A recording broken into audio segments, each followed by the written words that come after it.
My world began to fall apart on an April afternoon, specifically a Thursday that I will never forget. The air conditioning in our house in the Polanco neighborhood hummed softly while I organized the closet that I had shared with Carlos for 12 years. The gardenia smell of fabric softener mixed with the fragrance of garden flowers wafting through the open window. It was then that I found that message on his phone, forgotten about the mahogany dresser we had bought on our trip to Puebla. Carlos, my husband, the man with whom I had built a life in Mexico City, had been acting strange for months. The signs were there, as clear as the water of Lake Chapultepec where we used to walk on Sundays, but I refused to see them. It was easier to ignore the calls that were abruptly cut off when I entered the room, the increasingly later arrivals home with excuses about meetings that were going on at the reform office, and that new French cologne that I had never used before. As I folded his Egyptian cotton shirts, I remembered how our routine had changed. We no longer had breakfast together at the small cafeteria on the corner, where Dona Lupita prepared us the most delicious chilaquiles in the neighborhood. Family dinners had become tense, with superficial conversations about the weather or the news of the day. Even our weekend walks through Coyoacán, searching for antiques in the market, had become a distant memory. Reality hit me like a slap when, upon picking up his jacket from the dry cleaner, El Bujo, that small family establishment where Don Ramon always told us stories of his youth, I found a receipt from the restaurant La Casa de las Sirenas, in the Centro Historical. It was a bill for 2 people on a day when I was supposed to have had a late work meeting in Santa Fe. My heart raced as the pieces of the puzzle began to fit together one by one, like a mosaic of lies revealed before my eyes. My hands trembled as I held that paper, a silent witness of his betrayal. The receipt showed 2 glasses of reserve red wine, a beef carpaccio that Carlos always ordered on special occasions, and a dessert that they shared. The date coincided with that night when he did not answer my calls, excusing himself the next day with a supposed failure in his cell phone network. My mother, Sofia, always as perceptive as the eagles that fly over Tepeyac, had noticed changes in his behavior during our traditional Sunday family dinners at his house in La Condesa. Between the aroma of the mole and the tamales that she prepared with so much love, she observed. "Marina, my love, something is not right," she had said to me several times as we washed the dishes in her Talavera-tiled kitchen. But I, blinded by 12 years of love and the fear of facing the truth, preferred to ignore his warnings like someone who ignores the first thunderclaps of a storm. The signs had multiplied like the pigeons in the Zocalo. His computer, previously always open in the studio we shared, now remained jealously protected with a new password. The bank statements arrived directly at his office, whereas before we would review them together at the dining room table. I had even changed the route to go to work, avoiding passing through the Zona Rosa where we usually met for lunch. Sitting in our marital bedroom, with the silk curtains we chose together swaying gently in the breeze, tears streamed down my cheeks as I contemplated what to do with this painful certainty. The photos of our wedding in the Basilica of Guadalupe, which adorned the walls, now seemed like mute witnesses of a happiness that was fading like the city's smog on a rainy afternoon. The full-length mirror reflected the image of a woman he didn't recognize.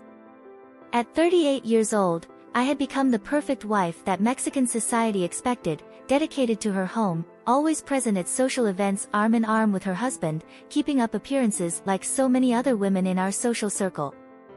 But as I stared at my reflection, a spark of determination began to shine in my hazel eyes. I remembered the words of my grandmother Consuelo, who before leaving had told me that the dignity of a woman is worth more than all the gold in the world. His words echoed in my mind as I wiped away my tears with the back of my hand.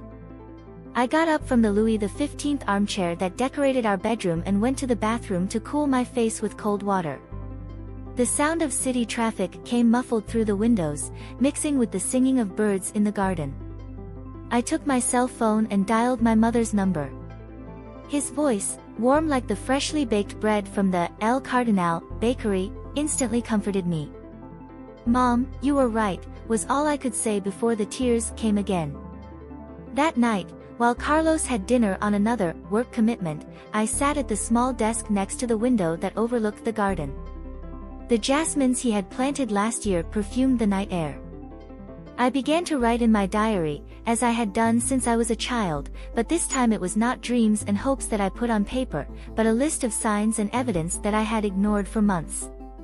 The nearby parish clock struck 10 with its solemn chimes. In the silence of the night, I made a decision, would not be another victim of infidelity, like so many friends I knew, drowning their sorrows in afternoons of tea and gossip at Sanborn's. No, I would approach this differently. As I organized my thoughts, I found more evidence hidden in everyday places. A business card from a boutique hotel in Rome, folded neatly in a shirt pocket. Bills from exclusive restaurants in Polanco that we had never visited together.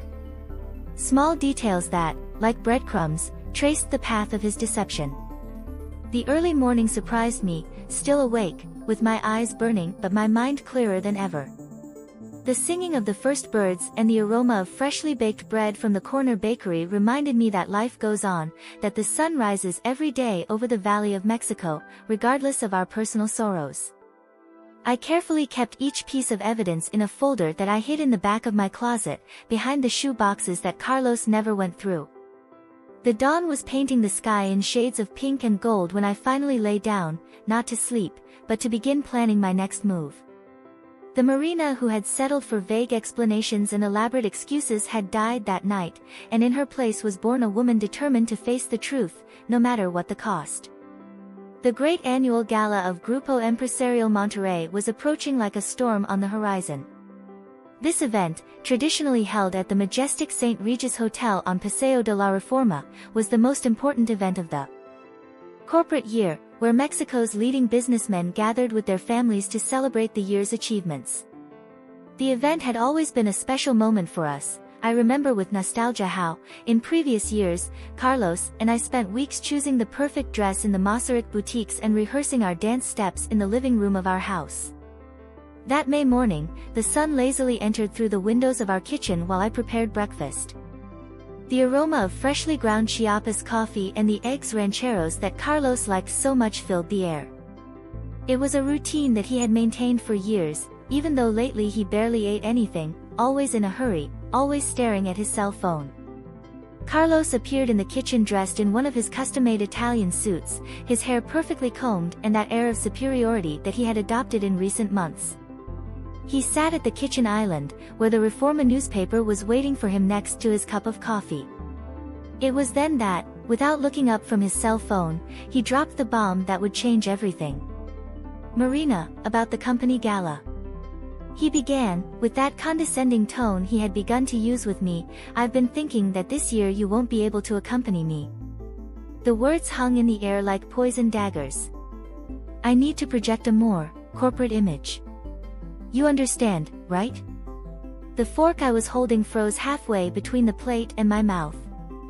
In the background, the television was broadcasting the morning news on 40 TV, creating a strange contrast with the silence that had settled in our kitchen.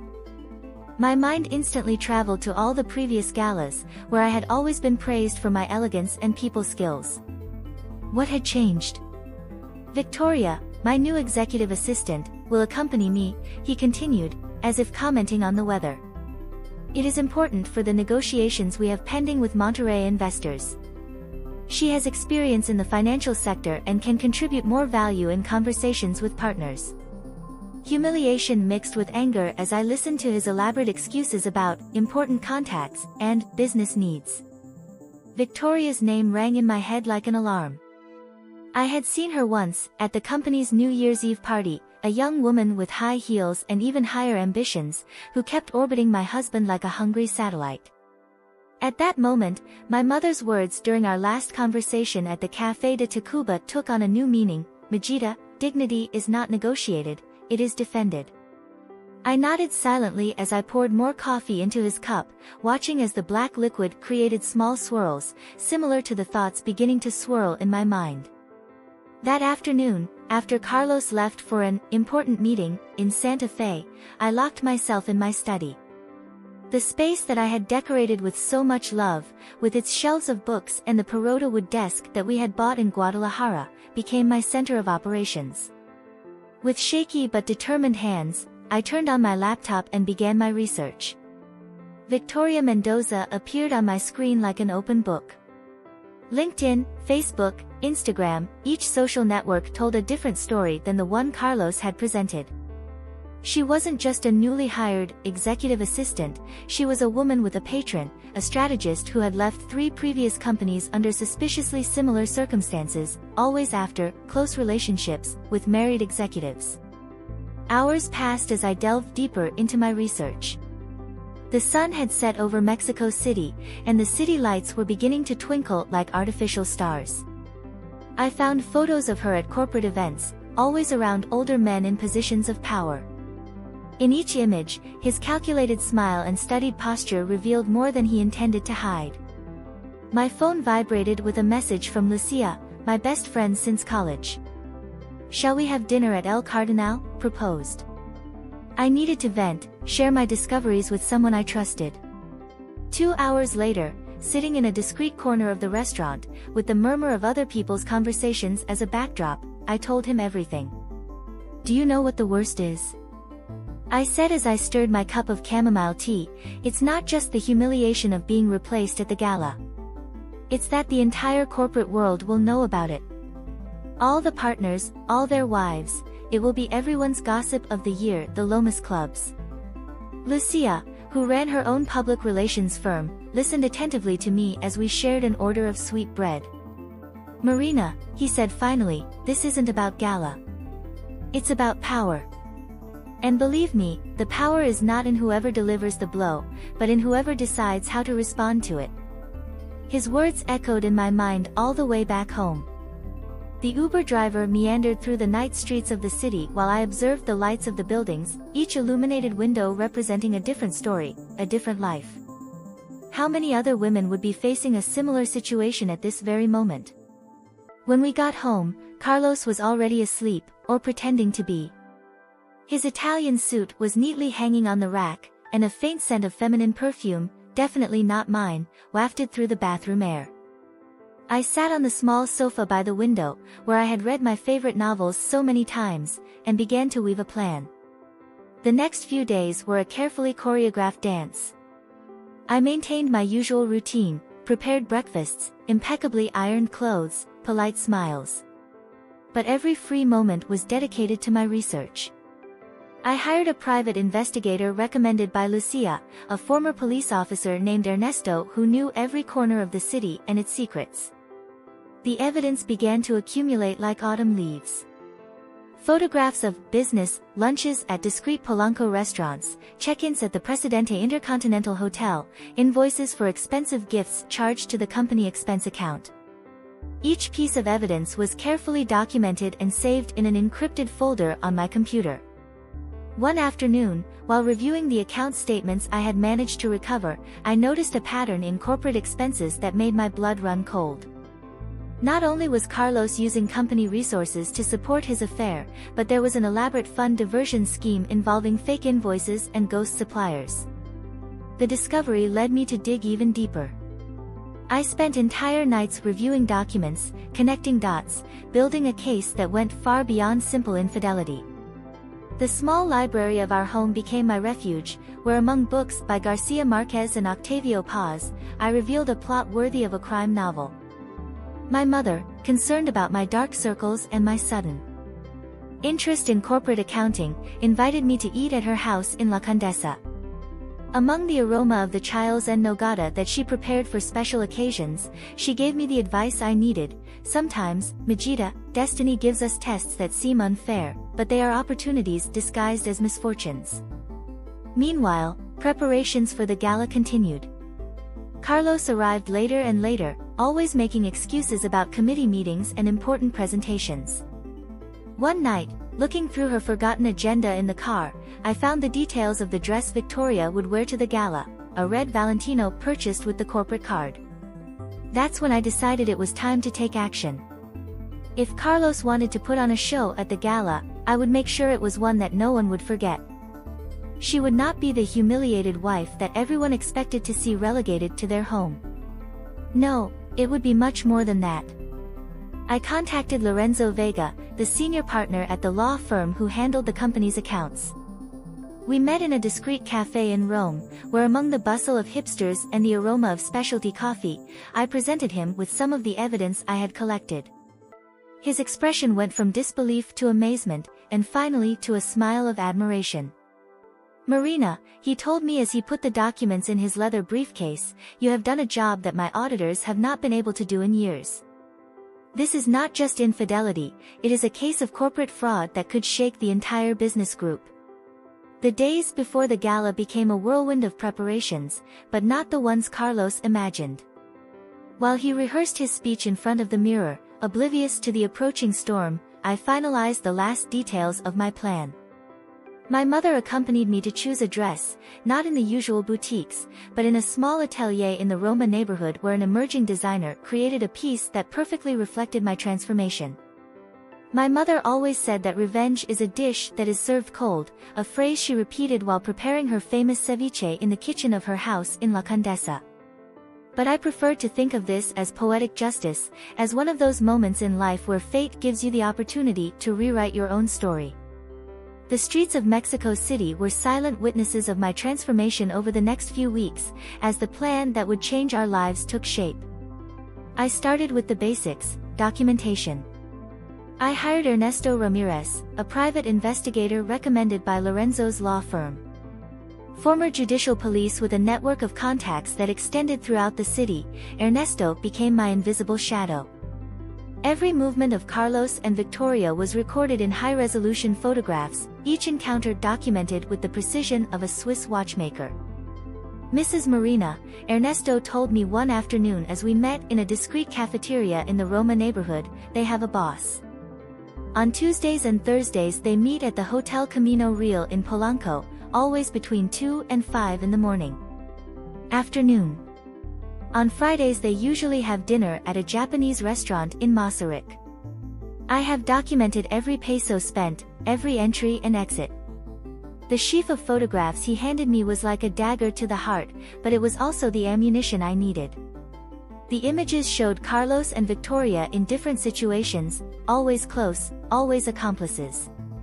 What hurt me the most was not the displays of affection, but the way they laughed, probably at me, at my naivety. At the same time, I began to meet secretly with Lorenzo Vega in his office in the Torre Mayor. The law firm he ran not only handled the company's accounts, but also had a formidable reputation in corporate fraud cases. Lorenzo, a man in his 50s with silver hair and a brilliant mind, was speechless when I presented him with the evidence of financial irregularities I had uncovered. "Marina," he told me as he reviewed the documents he had collected, "this goes beyond simple infidelity. Carlos has been diverting company funds through a network of shell companies. The fake invoices, the non-existent suppliers. You have discovered $1 million fraud." The meetings with Lorenzo became more frequent. In his office overlooking Paseo de la Reforma, we spent hours analyzing documents, building the case. He taught me about commercial law, about how money laundering schemes worked, about the legal implications of each discovery. "You know what's most ironic?" he told me one day while we were sharing a coffee in Chiapas. "Carlos always boasted of being a financial genius, but he left a trail so obvious that any competent auditor could have discovered it. Your attention to detail was what uncovered all this." My mother, meanwhile, became my rock. In his house, between the aroma of traditional stews and the sound of Agustin Lara's old songs that he liked so much, I found the support I needed. "Majida," he told me one afternoon while we were preparing tamales, "life sometimes gives us trials that seem unfair, but they are opportunities in disguise." With their help, I began to prepare my image for the gala. She would not be the submissive and decorative wife that Carlos expected. I set out to transform myself into someone that neither he nor anyone else could ignore. We started with sessions at the Club Alpha Gym, where my personal trainer, Juan Pablo, helped me regain confidence in my body. Afternoons of shopping at El Palacio de Hierro were replaced by strategic meetings. Lucia, my best friend and owner of a public relations agency, helped me understand the power of the image. "Perception is everything in the corporate world," he explained to me as we picked out a new wardrobe. "Every piece you wear must tell a story, it must project power. The plan began to take shape like a perfectly orchestrated symphony.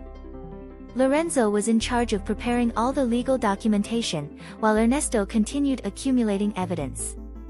Carlos's every move was recorded, every peso spent on his adventure documented. Photographs, receipts, account statements, everything was meticulously kept in folders organized by date. One afternoon, while I was reviewing Ernesto's latest reports in my study, I received an unexpected call. It was Regina, the wife of one of the company's main partners. "Marina, dear," her voice sounded worried, "there are rumors about Carlos and his assistant. I wanted you to know from a friend." I thanked her for her concern with a calmness that disconcerted her. "Regina, I appreciate your call. But don't worry, everything is under control." The silence on the other end of the line was more eloquent than any response.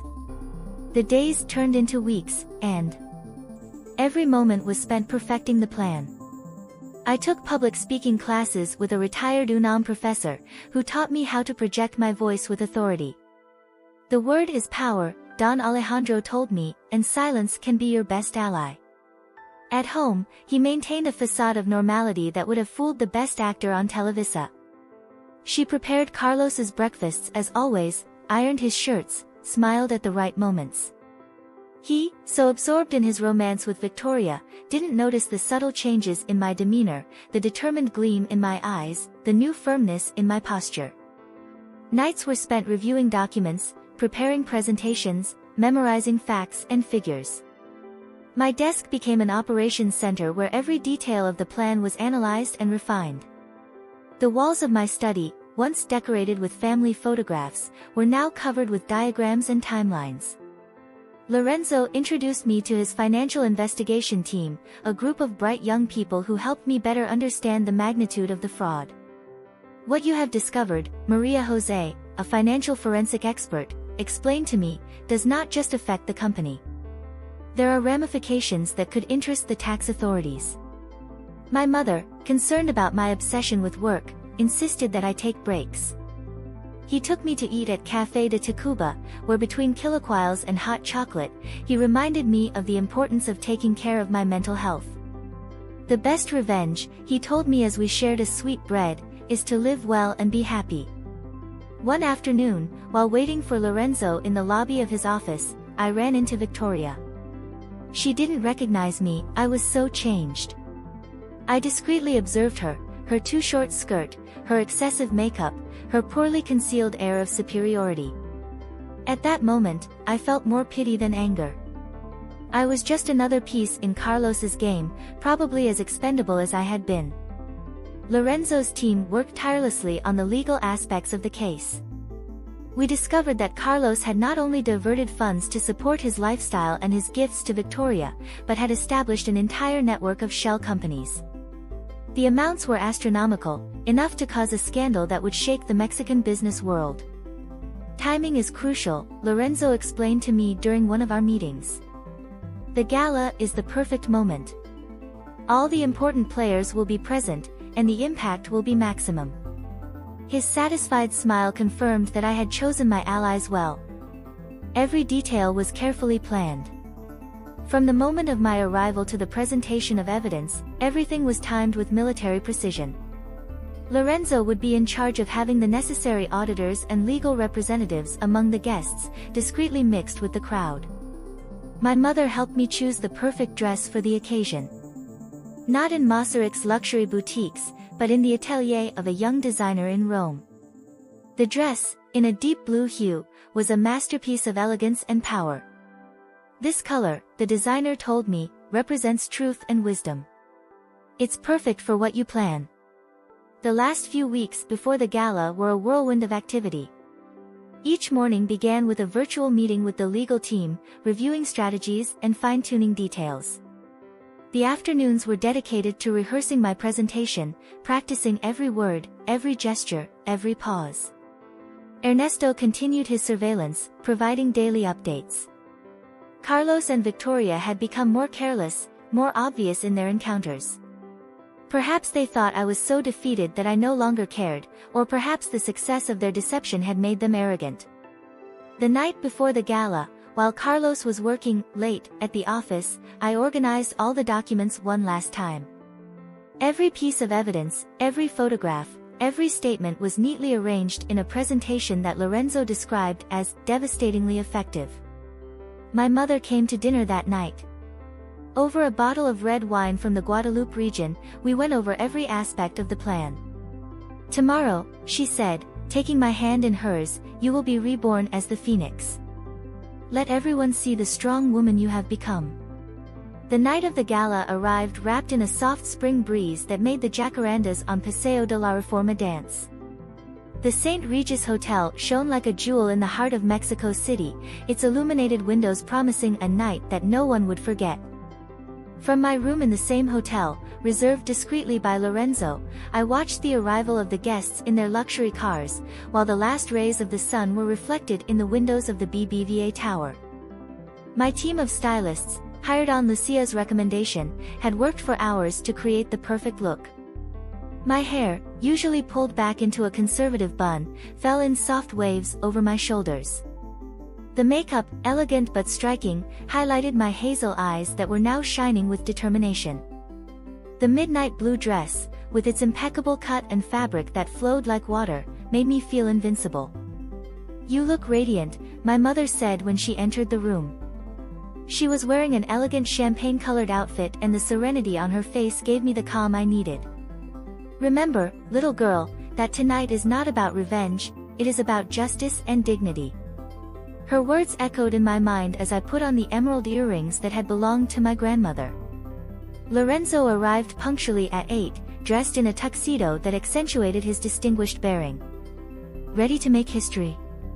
he asked with a knowing smile as he offered me his arm. In the elevator, we mentally went over every detail of the plan. His team was already strategically positioned in the room, mixed among the guests like perfectly orchestrated chess pieces. The main hall of the St. Regis was a spectacle of luxury and elegance. Cut crystal chandeliers illuminated the space with a golden glow, while arrangements of white and pink orchids perfumed the atmosphere. The chamber orchestra softly played a Strauss waltz, creating an atmosphere of sophisticated calm before the storm that was about to break loose. My entrance with Lorenzo caused the commotion we expected. Murmurs spread through the room like ripples in a pond.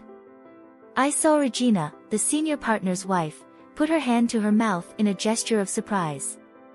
Her husband, Eduardo, nodded in my direction with a mix of respect and curiosity. Everyone expected to see me destroyed at home, but here I was, radiant and arm in arm with one of the most prestigious lawyers in Mexico.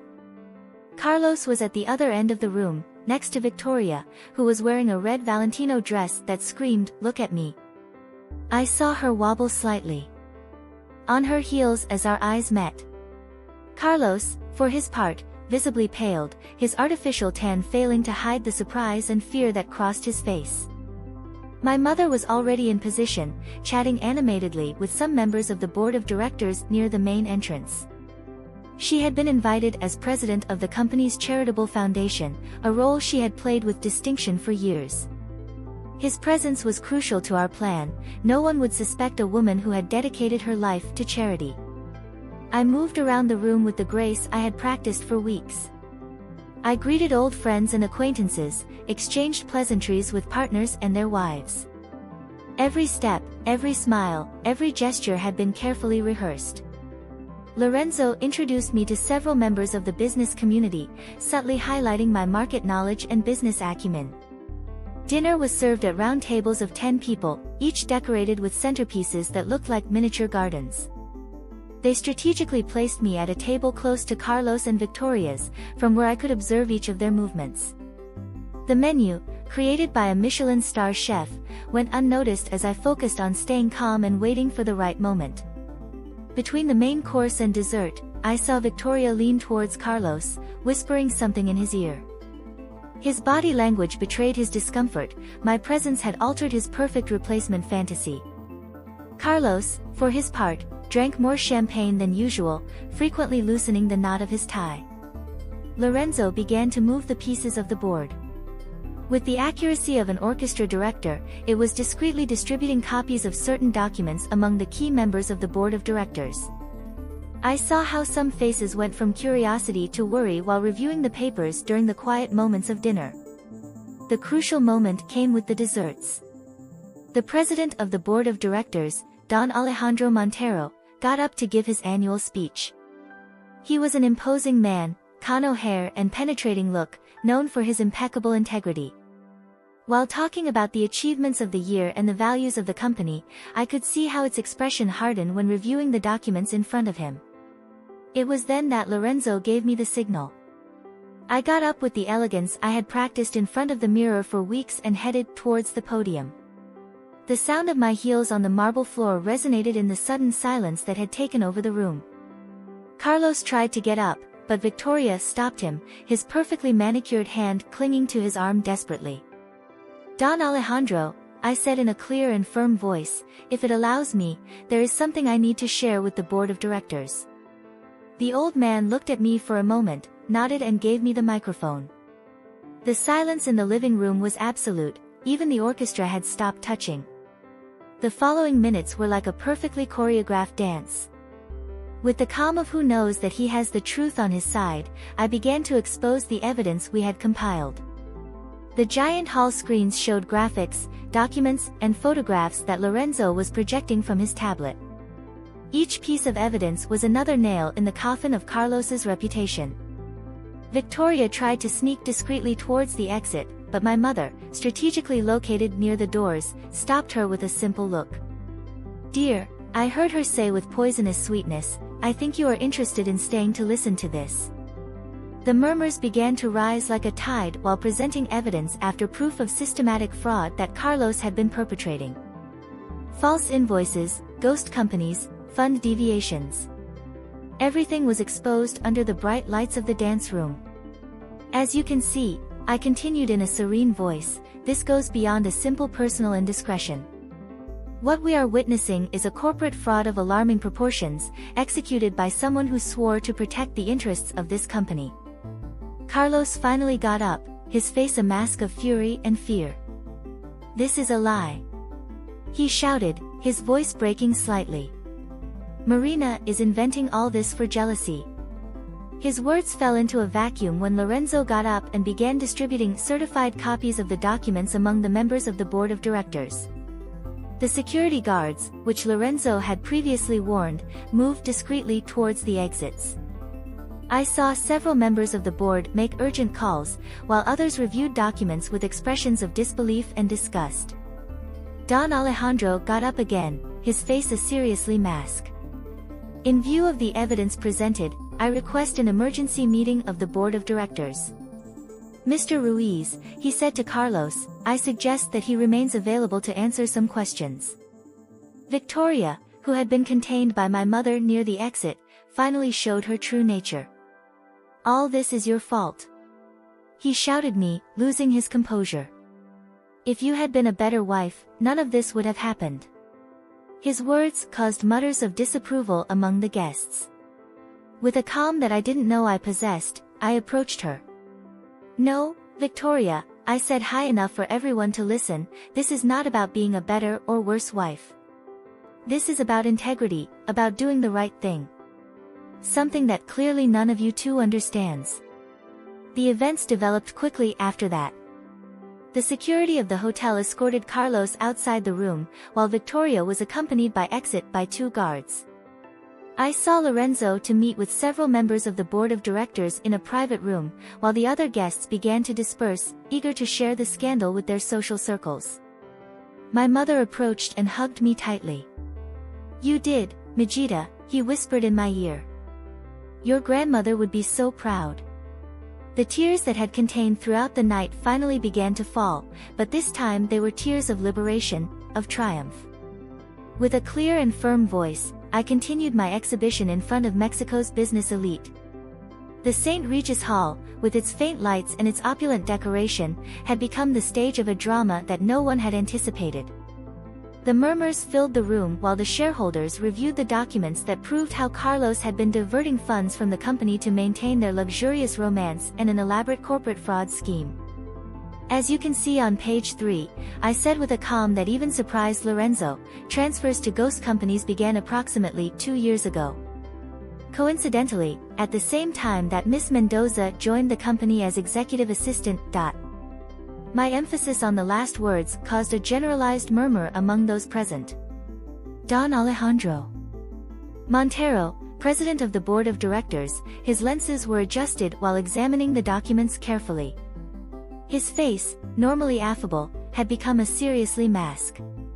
Beside him, his wife Beatriz squeezed his lips in a disapproval gesture he knew well about golf club meetings. The numbers were devastating. More than 50 million pesos diverted through a network of ghost companies, falsified invoices for services never provided, and exorbitant personal expenses loaded to corporate accounts. Each weight was meticulously documented, each transaction backed by irrefutable evidence. Victoria tried to maintain her composure, but I could see fear in her eyes while Lorenzo screened on the giant screens of the room. The photographs documented her meetings with Carlos. They were not compromising photos in the scandalous sense, they were something worse, evidence of meetings during working hours where bank transfers, signatures of doubtful documents, delivery of envelopes with cash were held. The properties acquired on behalf of ghost companies, I continued, pointing out a new group of documents that were being distributed, include a penthouse in Polanco, a villa in Valle de Bravo, and curiously, an apartment in Miami in the name of a company registered by Miss Mendoza. Carlos, who until then had maintained a tense silence, rose abruptly from his seat. "This is ridiculous," he shouted, his voice breaking slightly. "Marina is inventing all this for spite. Are they going to believe a scorned woman above me?" Lorenzo, who had been watching everything from a strategic corner of the room, took a step forward. "If you allow me, Don Alejandro," said with his serious and professional voice, "we have here the representatives of the international audit firm who independently verified all this information. In addition, the original documents have been certified by a public notary." The atmosphere in the room became increasingly tense. I saw several members of the board of directors make urgent calls in their cell phones, while others met in small groups, discussing the implications of the revealed. The wives of the executives, who normally monopolized the conversations in these events, kept a sepulchral silence, observing the development of events with a mixture of horror and fascination. My mother, who had maintained her strategic position near the departure, moved discreetly to block an attempt to sneak out. "Dear," I heard her say with that sweetness that only those who knew her well knew it was dangerous, "I think you should stay to listen to the full story. After all, you are one of its protagonists."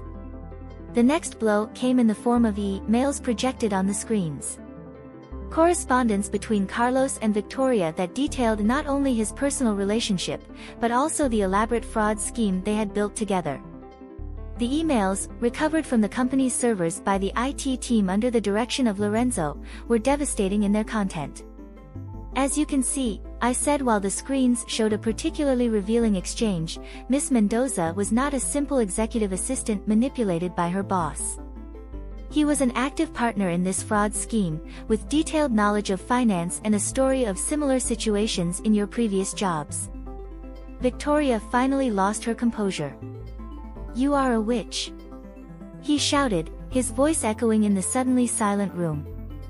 "If you had been a better wife, none of this would have happened." Carlos needed someone to understand their ambitions. I turned slowly to face her, aware that all eyes were on us. "Ambitions?" I responded with a calm that I didn't know. "This is how you call the systematic theft of resources of a company? To the betrayal of the confidence of hundreds of employees and shareholders?" The security guards, which Lorenzo had strategically positioned around the room, began to move discreetly to Carlos and Victoria. Don Alejandro stood up, his imposing figure commanding the attention of all present. "Marina," he said in a serious voice, "I deeply appreciate that you have brought this to our attention. Mr. Ruiz," he continued, addressing Carlos, "I consider that it is better than you and Miss Mendoza leave the room now.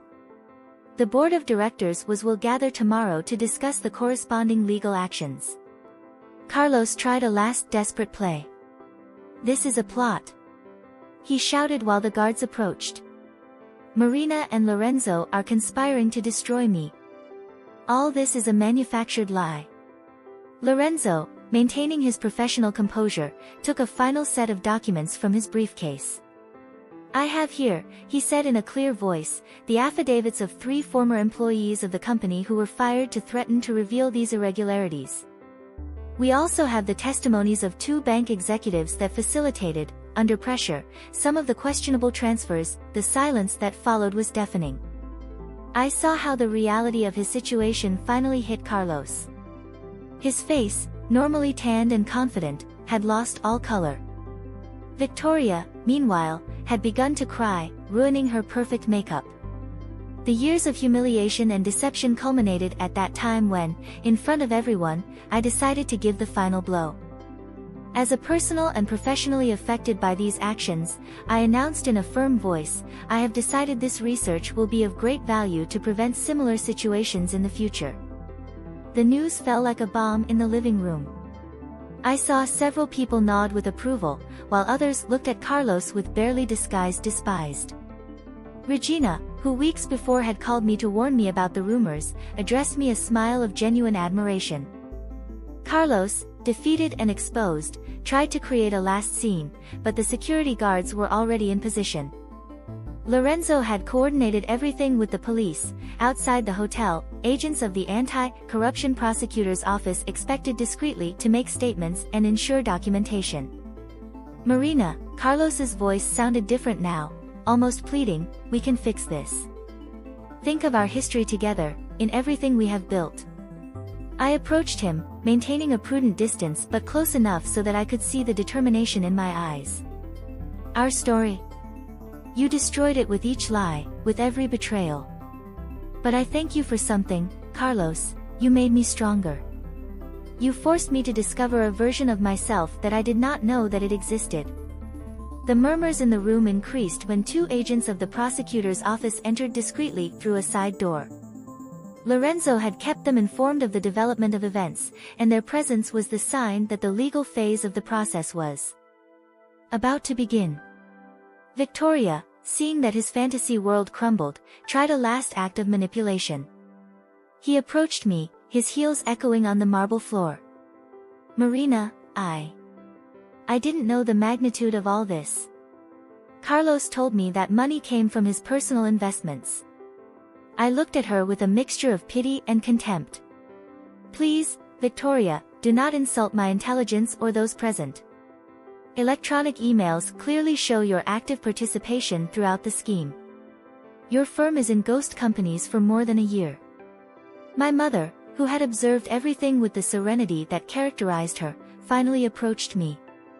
His presence, as always, gave me the strength he needed for the last act of this confrontation. "Carlos," I said, my clear and firm voice, "I loved you for 12 years. I built my life around yours, believing in your dreams, supporting your ambitions. But today, in front of all these witnesses, I free myself from that life of deception. A year has passed since that night that changed the course of my life. Sitting in my new office on the 42nd floor of the BBVA Tower, overlooking the Paseo de la Reforma and its jacarandas in flower, I reflect on how the events of that gala in the St. Regis transformed not only my life, but that of all those involved. The divorce was surprisingly fast and favorable to me, thanks to the overwhelming compiled evidence and Lorenzo's unconditional support and his legal team. Carlos, facing positions for corporate fraud, was not in a position to negotiate. The penthouse in Polanco, the house in Valle de Bravo, and considerable compensation were part of the agreement. However, the most valuable thing I got was my freedom and respect for the business community. The morning after the gala, I woke up in the St. Regis suite where my mother had insisted that I stay. The news already ran like gunpowder through the business circles of Mexico City. The Reforma newspaper had the story on the front page, "Monterrey Business Group, Executive Embezzlement." My phone did not stop ringing with messages of support and calls from journalists eager for more details. Lorenzo arrived early with Café de Chiapas and Dulce Pan del Cardenal. "Marina," he told me while we reviewed the headlines, "the board of directors wants to see you. They are impressed not only for having discovered fraud, but for how you handled the entire situation." His smile told me there was more news to come. The meeting with the board of directors was surreal. In the same boardroom where he had seen Carlos presume his achievements, now I was, presenting a detailed analysis of how I had discovered and documented fraud. Don Alejandro, who presided over the session, listened to me carefully while explaining the patterns he had identified, the connections he had drawn. "Mrs. Fuentes," he said when I finished my presentation, "his work has been exceptional. The company not only owes an apology for what happened, but also a gratitude for having uncovered this fraud before the losses were greater." It was then that they offered me a position on the board of directors, specifically supervising the internal compliance and audit area. The news of my appointment caused a stir in the Mexican corporate world. The same social circles that weeks before murmured about my humiliation, now they cited me as an example of female resilience and empowerment. The invitations to give lectures and participate in panels began to arrive, but I had other plans. After carefully considering the company's offer, I decided to take a different path.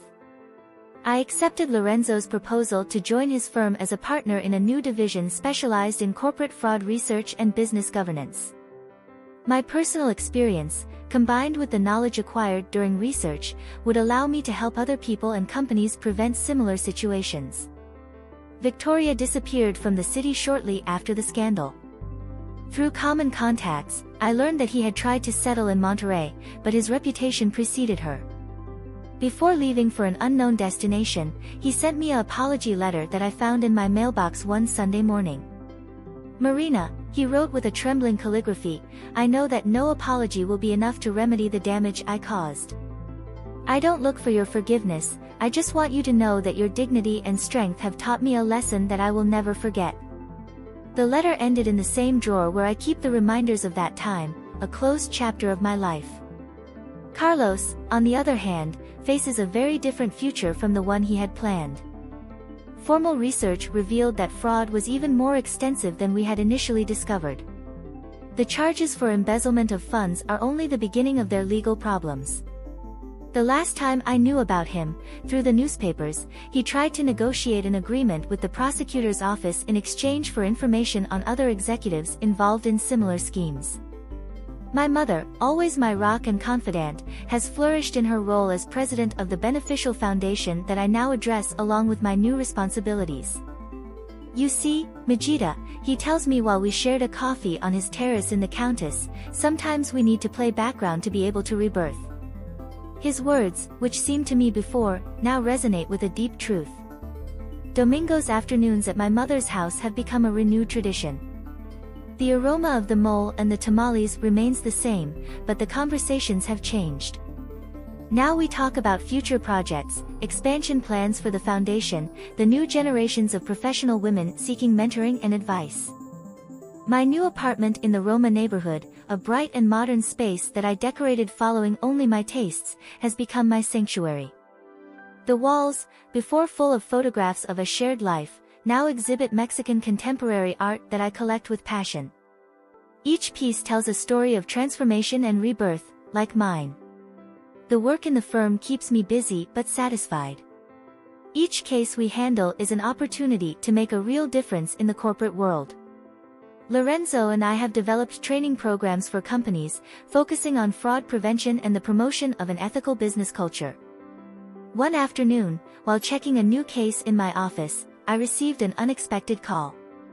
It was Regina, the wife of the partner who had warned me about the rumors so long ago. "Marina," he said in a trembling voice, "I need your help. I think my husband is involved in something similar to what you discovered." His call reminded me why he had chosen this path. Life has a curious way to put things in perspective. A year ago, I felt humiliated and defeated, a wife betrayed more in the long list of victims of business infidelity. Today, I am a respected woman in the corporate world, a professional whose opinion is valued and sought.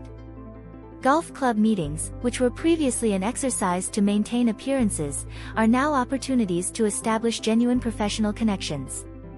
The same women who previously looked at me with a badly concealed pity, now look for my advice on how to handle their own races and finance. My team in the firm has grown exponentially. We have hired several young lawyers, especially women who seek to specialize in corporate law and compliance. I see myself reflected in his bright eyes and his determination, and I make sure to provide them with the opportunities and support that I would have wanted to have in my beginnings. The case of Carlos has become a mandatory study in the most prestigious business schools in the country. They often invite me to give lectures on the subject, not only about the technical aspects of fraud, but also about the importance of personal and professional integrity. Every time I share my story, I see in the public faces that identify with different aspects of it. Today, while looking out the window of my office towards the urban landscape of Mexico City, I reflect on how that humiliation became my greatest strength. The jacarandas in flower remind me that life, like nature, has its death and rebirth cycles. I am not the same woman who was before, and for the first time in my life, I am deeply proud of who I have become. The shame that Carlos wanted to impose me became the catalyst of my own transformation. The betrayal that should have destroyed me rebuilt me stronger, more wise, more authentic. Therefore, ironically, I should almost thank you. His attempt to humiliate me publicly became my moment of greatest triumph. This morning, while preparing for a new day, I stopped for a moment in front of the mirror. The woman who looked back was not the submissive wife of a corrupt executive, but a respected professional, a mentor, a woman who found her true vocation in helping others to find her voice and strength.